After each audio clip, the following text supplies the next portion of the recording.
आप अपने पति को मार करके ड्रम में सीमेंट में पैक करने लग गए, अपने अच्छे खासे पति को मार दी और एक पराये मर्द के संग रंग रलियां मना रही है। ये बुद्धियां भ्रष्ट कहां से हुई बताओ ना।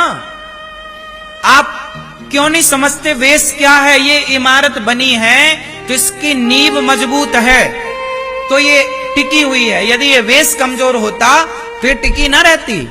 आप कितना भी सजा लो, ऊपर पैंट पुट्टी मार लो, पर नीचे कमजोर है तो टिका ना रहेगा कुछ। हम सनातनियों का वेश हमारी शुद्धि है। आप कितनों को ये बात पता है कि हमारे बाप दादे कह गए हैं कि जैसी राखे शुद्धि वैसी बने? ये बात सही है कि गलत है? तो क्यों नहीं मानते? सही है तो मानो, वरना नुकसान अनिरुद्धाचार्य का ना होगा, तुम्हारा होगा। अपने पति की छाती में खंजर मारने वाली स्त्री कैसी रही होगी?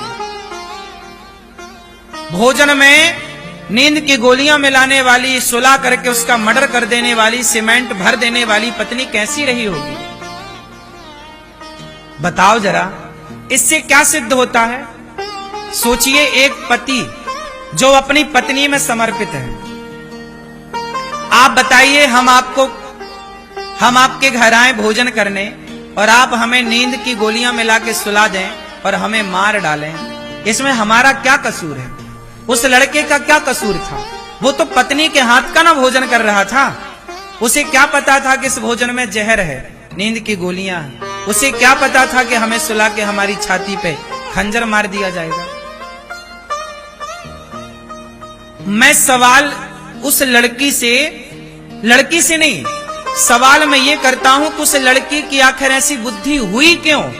मैं उस वेश पे जाता हूं, मूल पर, कि समाज की आज ऐसी बुद्धि क्यों हो रही है। आज वो लड़की है, कोई और लड़की है, कोई और लड़का है, लड़का भी परेशान करता है, वो भी मार डालता है कई बार स्त्री को।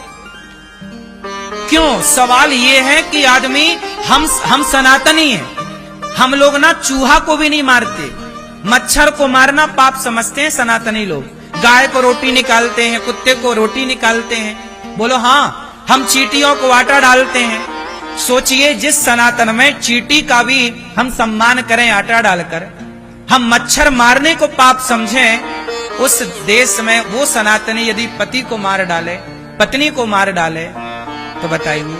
मैं सवाल करता हूं कि ये बुद्धि आई कहां से, बनी क्यों? कहीं ना कहीं जब आप सत्संग से हट जाते हैं, आप जब चरित्रहीन हो जाते हैं। वो लड़की क्या थी? चरित्रहीन हो गई ना, गैर मर्द के साथ घूम रही है, अपने पति को हटा दिया रास्ते से। ये गैर मर्द के साथ, अच्छा बताओ, सीता मैया रावण के साथ चली गई, चुरा के ले गया। रावण ने इतना लोभ दिया, रावण तो सोने की लंका का मालिक था कि नहीं? क्या बोलता रावण? सीता तुम मेरी पत्नी बन जाओ, मंदोदरी तुम्हारे पांव दबाएगी। मंदोदरी रानी है लंका की, वो पांव दबाएगी। सोने की लंका थी रावण की। ऐसे आजकल की कुछ स्त्रियां तो रावण को देख लें तो कहें हमें ले चल चुरा के, हम तैयार हैं। आज तो खुद लोग भाग के उसके विमान में चढ़ जाएं। आज यदि रावण होता तो उसे चुराना ना पड़ता, ये कुछ स्त्रियां दौड़ दौड़ के चढ़ती उसके विमान में।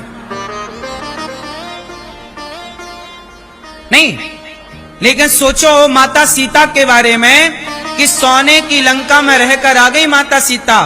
इतना उसने प्रलोभन दिया, इतना प्रलोभन दिया, लेकिन धन्य है, ये नारियों को सीखना चाहिए कि सोने की लंका को लात मार के वनवासी राम के संग रहने सीता मैया आ गई।